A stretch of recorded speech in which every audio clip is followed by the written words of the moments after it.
Good morning. Hello. Real quick video on chapter 4. Sorry, yesterday was super slammed, and it's not your problem. It's my problem. I didn't get it put up. Um, Most of this, I think, is fairly straightforward in chapter 4. Just a couple things here. So, one, as a procedural matter, the corpus delicti rule, as it says there, each element of a crime, and we're going to talk about those as we go into the next basically half of the class.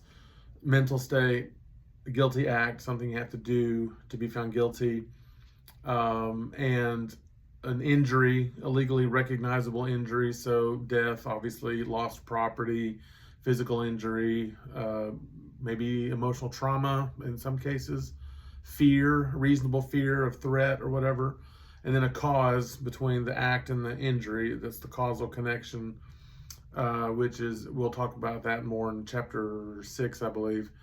So the corpus delicti, the body of evidence, act, mental state, causation, injury.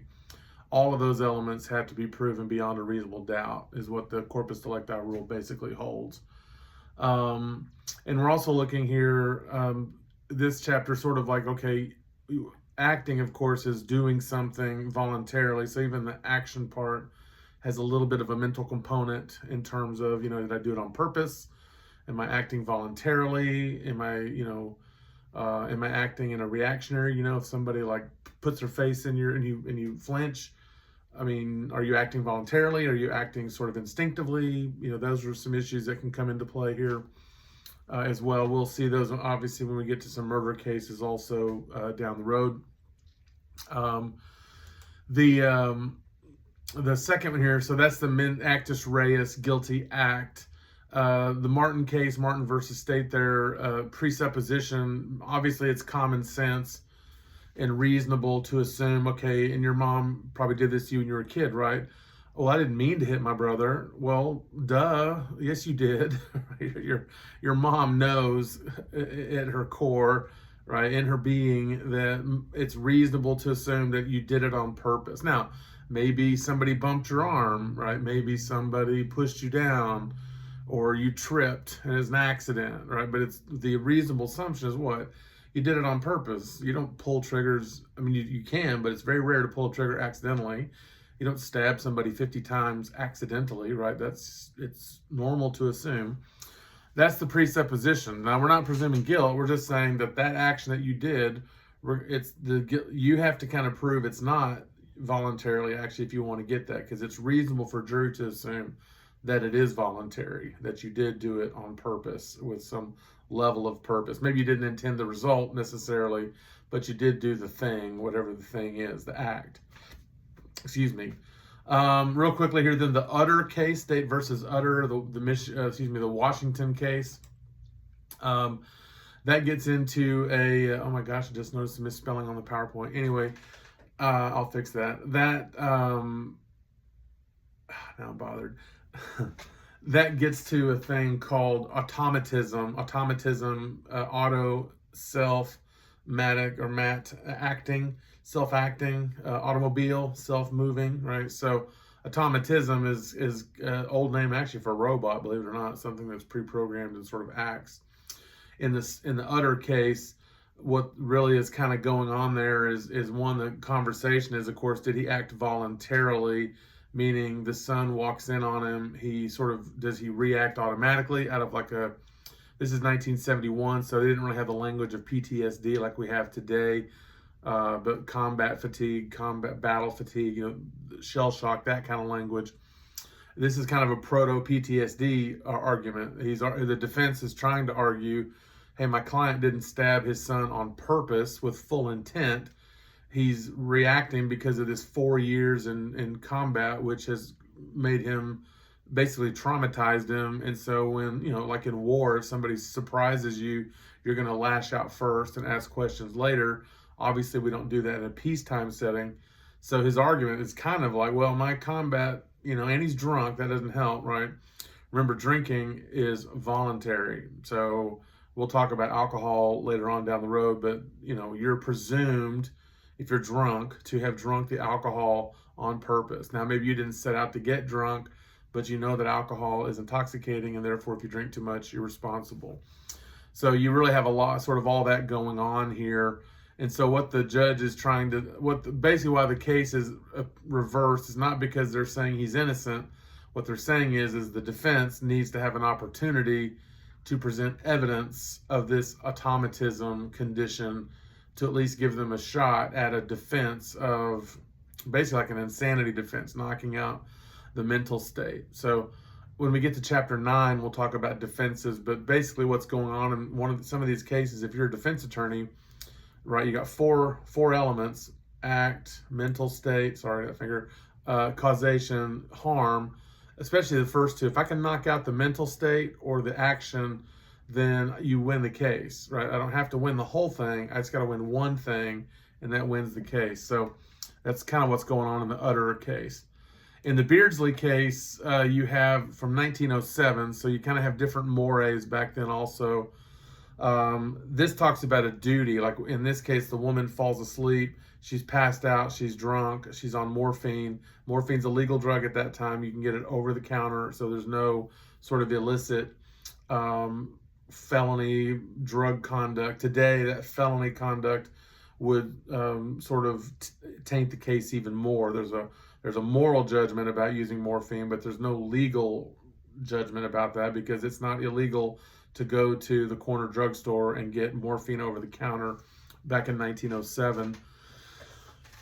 The question of a duty here is a legal duty, not a moral duty. So remember, as the Bible tells us, right, greater love has no man than this, that he laid down his life for his friends. That's a beautiful statement. It's a 100% true statement.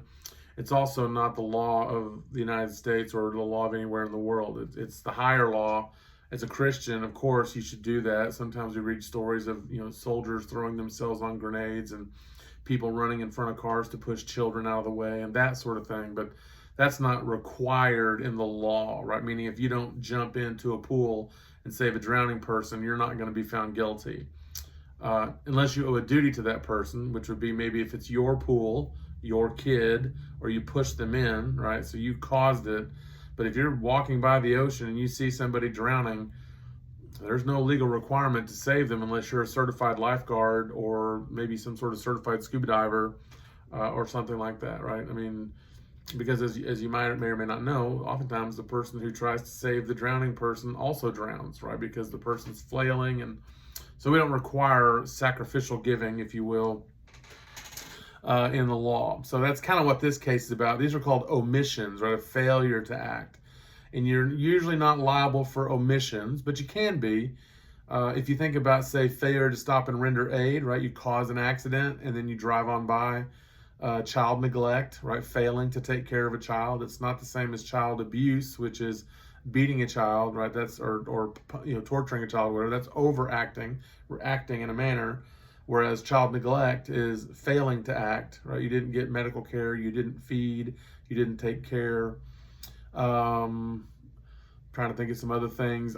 Mandatory reporter laws. Some of you, maybe you work with children, right? At church or Little League or Scouts or something like that, right? And nowadays, pretty much all of us are mandatory reporters. If we hear something about child abuse or child sexual abuse, we're supposed to call the authorities, right? The failure to act can give rise to criminal liability. The question here is because these guys, they're together, this man and this woman, they're having an illicit affair on the weekend, right? They're having a bender, basically. What's the duty? Does he owe her a duty? So I think this case in 1907, they say no. I think today, and this is one of those cases where the mores have changed. We know a lot more about drugs and alcohol now than they might have in 1907, at least in terms of the effects on the body.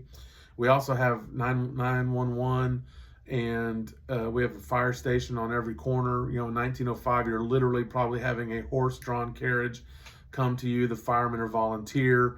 They're not EMT trained. There's no hospital probably within 2 feet, or urgent care, ER, hotel doctor. I mean, just think about our society today, cell phones. I mean, he's probably calling the doctor, right? It's 1905, so think about it. He's got the phone, he's hitting the button, trying to get the operator, I mean, it's kind of a ridiculous picture, but that's also the world of 1905, 1906. when this is going on. So I think in today's world, this case actually gets reversed, or actually gets upheld. The conviction does, because I do think today we'd say you owe them a duty. If you read the subtext of this case, there's a little bit of judginess too about being in an extramarital affair, right? Obviously, adultery is a sin. And so there's a little bit of like, well, she's not your wife, so you don't owe her a duty. She's not your daughter, so you don't owe her a duty. And there's a little bit of this judgment, like she's a little bit lesser than. I mean, it's not said explicitly, but it seems to me there's kind of a subtext there. Maybe that's just me having read the case for 20 years or more. I think in today's world, we'd go, well, the society's not going to judge adultery like that anyway. That's a different class and matter altogether, of course. And so they would say, well, yeah, y'all are together. Even if you're not married, you're still together. You owe her a duty to at least call 911, right? At least, give her CPR or chest compressions or breathe or whatever it is that we do. There's a hotel doctor now probably somewhere. So, and then slide 6 there deals with the duty to intervene. So these are some things that we look at in the various laws. If you're in California, every state has what they call a Good Samaritan law, like what's your duty to help, and do you have a duty to help? So these are usually when you have a legal duty to help, right? As a Christian, you might have a moral duty to help, way more expansive than a legal duty. But what's going to get you in trouble with the law, either lawsuit or criminal charge? So the status of the person, who are they to you? Your child, obviously, your spouse, maybe your significant other if you're just dating somebody long-term, you're with them. Obviously, if you're keeping watch over a child, so you're working in a nursery, babysitting, nanny, even just giving your kid a ride to school, neighbor kid ride to school. The statute will give you a duty. So if you're a certified lifeguard, if you're a nurse, doctor, police officer, fireman, etc., those kinds of things. Contract. So if you are a preschool teacher for a school, you have a contract. You have to take care of kids for a while. School teacher, public and private. Assumption of the duty. If you see a kid walking around the mall looking for his mommy, and you say, "Hey kid, let me come with me and I'll help you." You got to see it through, right? You can't just, "Okay kid, I'm tired, I got to go, I'll see you later." If you create the peril, if you accidentally set the house on fire or it's your pool, that's the control thing. Property owner, same thing. If a kid falls into your pool, even if it's not your kid, you still need to get in there and get that kid out of the pool. Obviously, I mean, that's the morally right thing to do, but legally, you could get in trouble as well. Tommy Lee, the former drummer for a rock band named Motley Crue back in the 80s and 90s, he actually got sued. I don't know if he got charged, but he got sued because a kid drowned at a birthday party at his house. And he was in the house, but they still held him liable, not criminally. I think if he'd been there and watched it, then he could have been held for, manslaughter or something, but he was in the house, but he was still liable civilly. So usually for criminal purposes, there has to be some criminal intent. Like I said, you're watching that person drown, it's your pool, and you're not acting for whatever reason with murderous intent or whatever. You could be criminally liable for that. The Actus Reus case, the last chapter here real quick, and I didn't mean to go this long. The Barber versus Superior Court deals with doctors pulling plugs on terminal patients. Basically, as long as the doctor is making a reasoned medical decision, there will be no criminal liability for that. I mean, there still could be medical malpractice liability. In California, we have voluntary intoxication is no defense to a crime, and that's in most states. We also don't have diminished capacity. There's another typo, dadgummit, on that. So diminished capacity refers to someone who is not insane, but has a mental cognitive impairment that may limit their reasoning. We don't have that defense. You can still use it in sentencing after the trial, but not during the trial. And then generally speaking in California also, omission is not an offense unless there's a legal duty to act. And then the statute defines what an omission is. So like failing to call the police on a child, suspicion of child abuse. And then strict liability is a concept we'll talk more about next week in the next video. Just basically there's no mental state in a statute. The prime candidate there is like speeding. If you look at or DUI, are you intoxicated? Are you in a public road? Are you driving? That's it. There's no mental state. So even if you get accidentally drunk, even if someone gets you drunk against your will, If you get in a car and drive, you're still DUI if you get arrested. Speeding, same way, right? It just says, are you speeding? Are you driving on the road in California above the posted speed limit? That's all it asked. The cop may ask you if you're speeding or why you're speeding, but it doesn't really matter legally. And that's called strict liability. Anyway, we'll deal with that more later on. So I'm trying to keep these videos down now. 15 minutes is really long. I'm trying to keep them down to 8 or 9, but it's hard to get through these things very quickly, as you might imagine. Anyway, so I'll see y'all next week.